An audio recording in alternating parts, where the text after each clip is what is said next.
All right, so this is going on page 99 when we're done.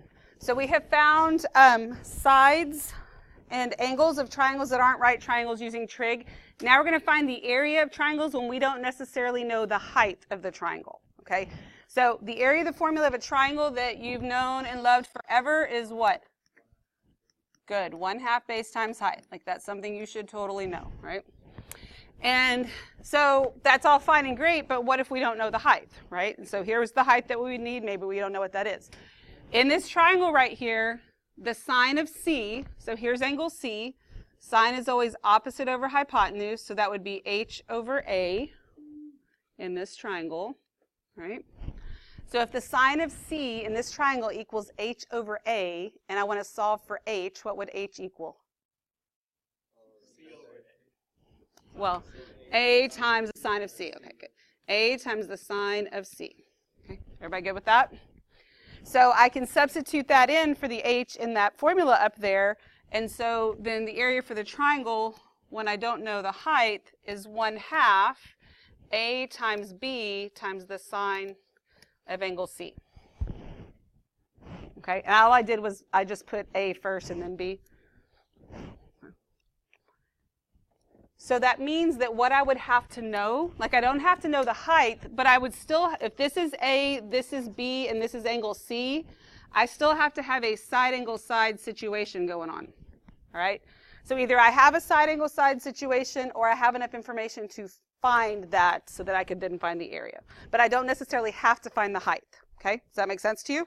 This is fairly simple. Just remember that it's sine that's in here, not cosine or tangent. It's sine when you're doing area. All right, so this says to find the area of each triangle and round to the nearest tenth. So we'll start with number 1. In number 1, excuse me, thank you. In number 1, I have a side, so there's side angle side, right? So I can substitute it into my formula, which is 1/2 a times b times the sine of C, and of course the letters could be anything, but when I substitute that in, I get 1/2 times the two sides, 11 times 16 times the sine of the angle, which is 105. And then it's just a formula. You substitute it in and find your answer.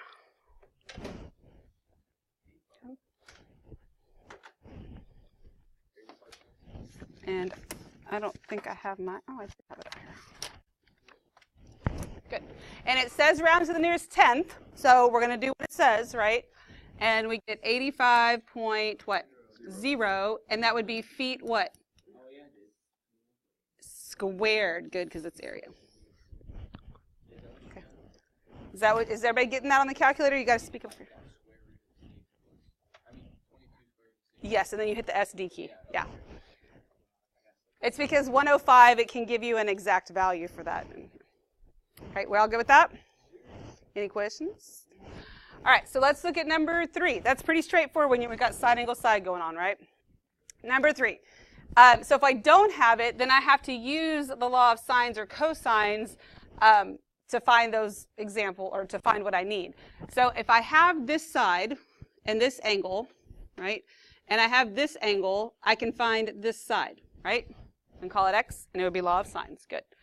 So this is going to be the sine of 76 over 7 equals the sine of 59 over x.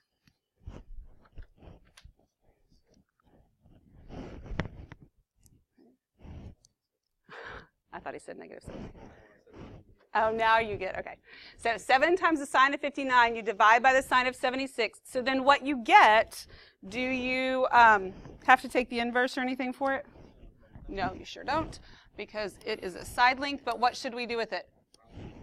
We should round to the nearest tenth, but we should also do what? Store it, yes. So 7 times the sine of 45 divided by the sine of 76. What, did I do that wrong? Oh, I used the wrong angle, sorry. It is 7 times the sine of, what am I using? 59? I'm sorry, I did it different than when I did on my paper. Times the sine of 59, thank you for fixing me. Divided by the sine of 76. Okay, yes, that would make a whole lot more sense for you. So this is what we get. Now, is this my answer? No, but it is x, so I'm going to store it. Shift, recall x.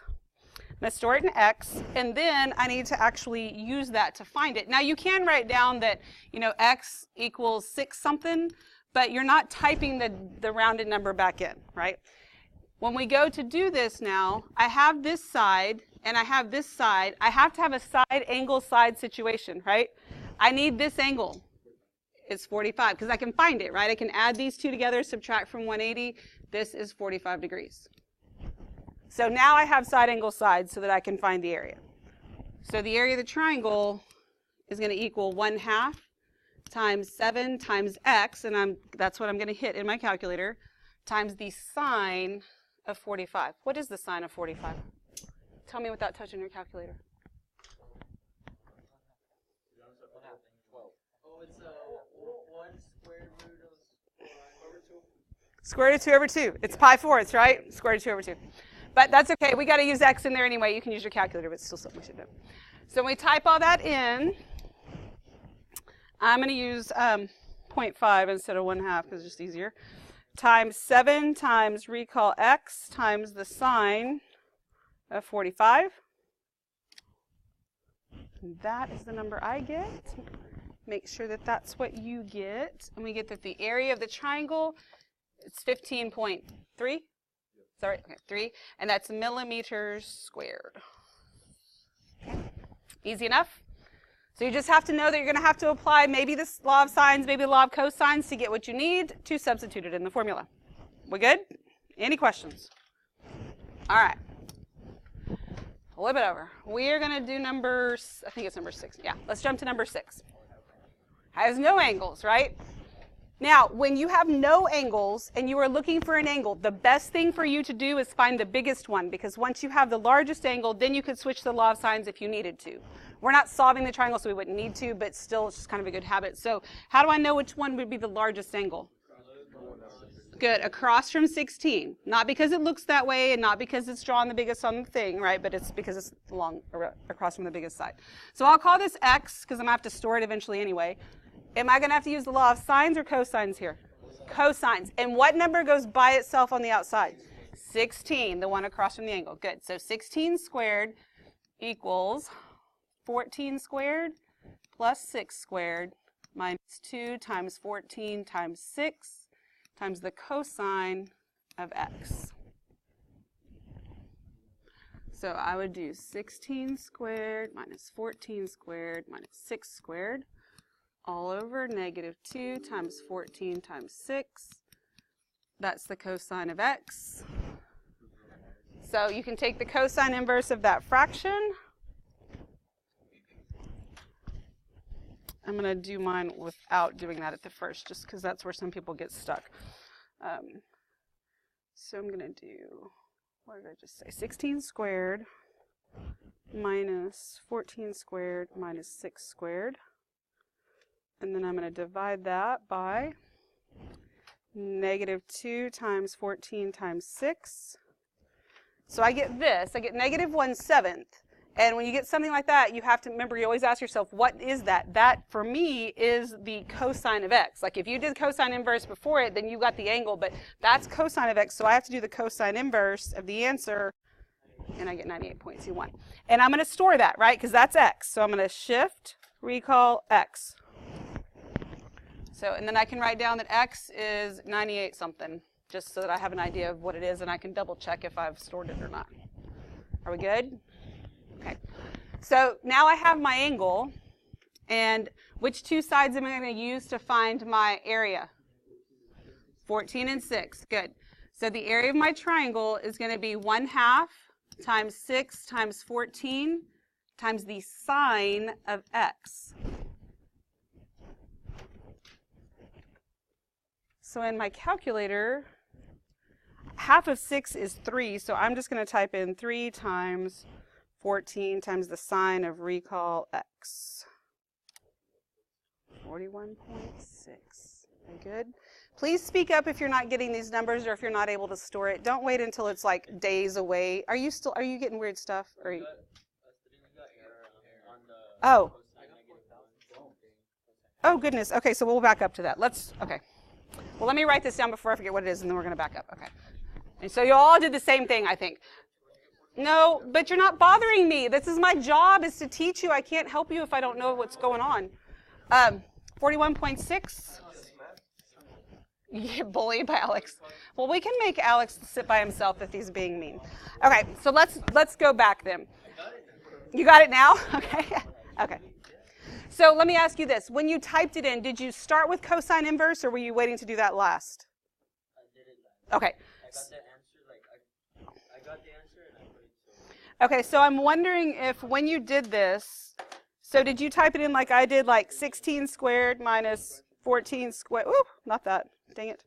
14 squared minus 6 squared. And then did you hit equals? No. Okay. Did you just do divided by then? Oh, you put it in the fraction. So it looked more like this. And so you had 14 or 16 squared minus 14 squared minus 6 squared. Ooh, okay. Then I go down here and we're negative 2 times 14 times 6. Is that what you had? And then you hit equals? And then you got an error? No.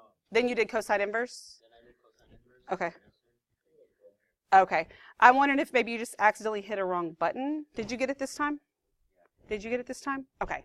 So that might have just been because you're doing it right. That's what I want to make sure. Everybody good now? And that we know that that's not the actual answer. This is our answer, yes? Yes. Okay. So when you have all three sides, you actually have more options. We could do it like this. Absolutely nothing wrong with doing it like this. Sometimes it's better just to have one way. But there is a way called HERON'S formula. It was developed by Hero of somebody from way back when. I don't know. But anyway, so he came up with this. The proof to this, you know how I showed you how we got the other one and we substituted and it took like 5 seconds?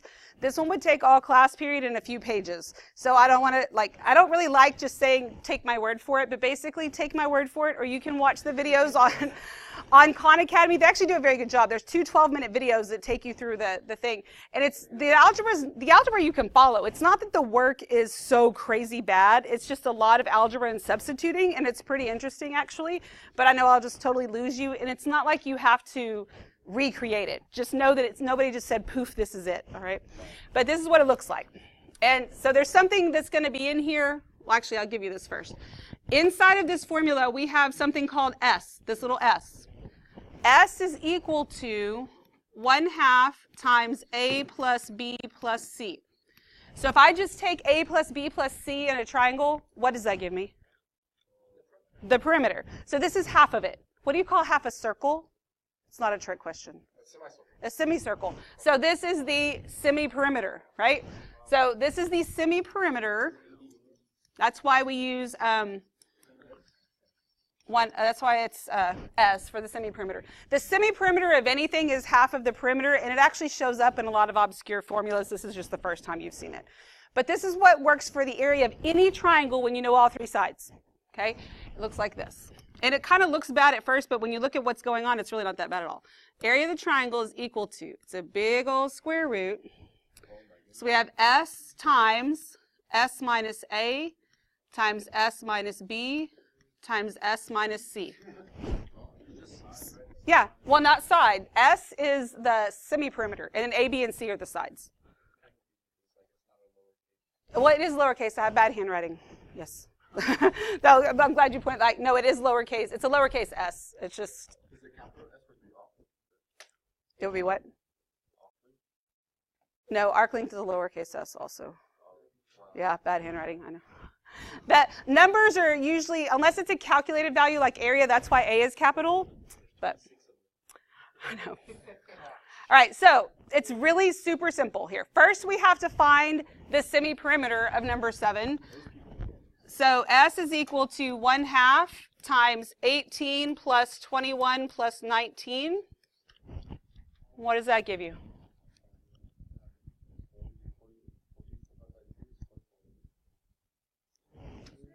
Okay.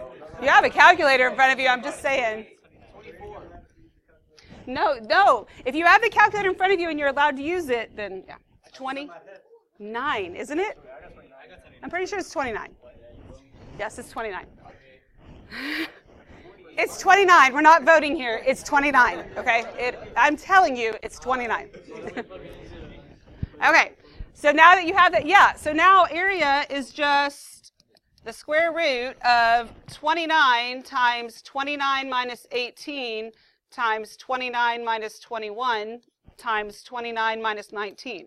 Now, these numbers are pretty simple, so I know you can can you subtract them in your head before you type them in to not type that? Yes, but you know what? Y'all couldn't even come up with 29, so don't do that.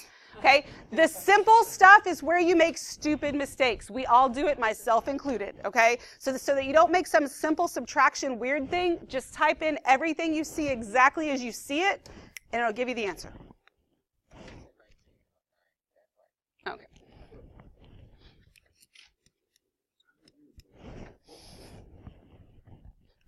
Enough with the bullying.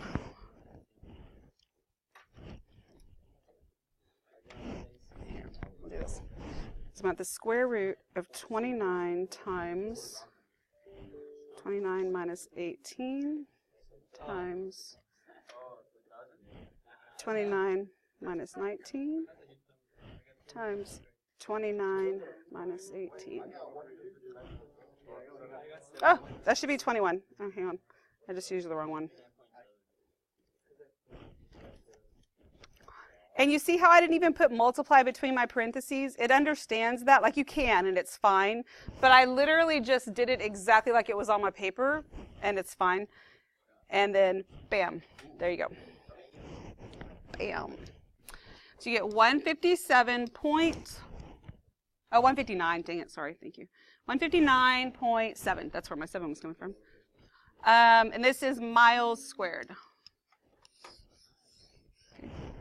Easy enough? Any questions? Are we good? Okay. So it's that simple. All right? Okay. So I'm trying to debate on whether or not to show you what to do with that orange triangle before I talk to you, because it's okay if you're working on that while you're listening. I'd rather maybe show you at the end and then you can do it on your own. But either way, let me tell you what I want, and then we're going to talk a little bit about college and some stuff. And we may not have as much time as I want. We may have to do it a little bit next week too. But grab that triangle that I gave you. Oh, that triangle. That circle, whatever. There's triangles that end up on there. You know what I mean. I know. My brain it's Friday. Okay. All right, so once you get all this, these things you should know, you should be able to fill this out correctly without hesitation at this point. That first quadrant, I've been asking you at the door for a long time, okay? And y'all are getting pretty good at that. But those are your sine and cosine values. You need to know your tangent values too. But if doing them all at once is like a lot. Once we put it on here and you see the pattern in this, it's not that big of a deal at all. But I'm going to make you fill out the whole thing. So as you go around, so we're going to put here that the tangent of 0, well, how do you find tangent? Tangent is what over what? Sine over cosine. So it's 0 over 1, and what's that? 0. So the tangent of 0 is 0. Then you're going to write tangent of pi 6, then yes, you have to do this for every single one of them. It won't kill you, I promise. Now, the scratch work for this, you might want to do on the back, so this is something you can actually look at. I'm going to have to do mine in the corner up here, but I wouldn't do, if I were you, I wouldn't do it on this side. You can flip it over. So to find that, that means I'm going to have to take 1/2 and divide it by the square root of 3 over 2. Do we agree with that? So that becomes 1/2 times what? 2 over the square root of 3. So the 2's cancel out. So I get 1 over the square root of 3, which gives me square root of 3 over 3, right? If you learn these, which will be easy to do, you don't have to go through all of this every single time. This is the square root of 3 over 3. So you're going to need to figure them out. Hopefully, once you get to the second quadrant, you will start to see a pattern, and you won't have to calculate every single one of them. Then I want you to start practicing your tangent values too. Okay? You with me on that? What is the square root of 2 over 2 over the square root of 2 over 2? 1. Because it all cancels out. So the tangent of pi 4ths is 1. That makes sense to you? Okay. So then y'all can go through and you get the rest of them done. And on Monday, I'm going to check that you have them done. So have them done. You can work on it right now. You can work on it while I talk to you a little bit. It's fine. Okay.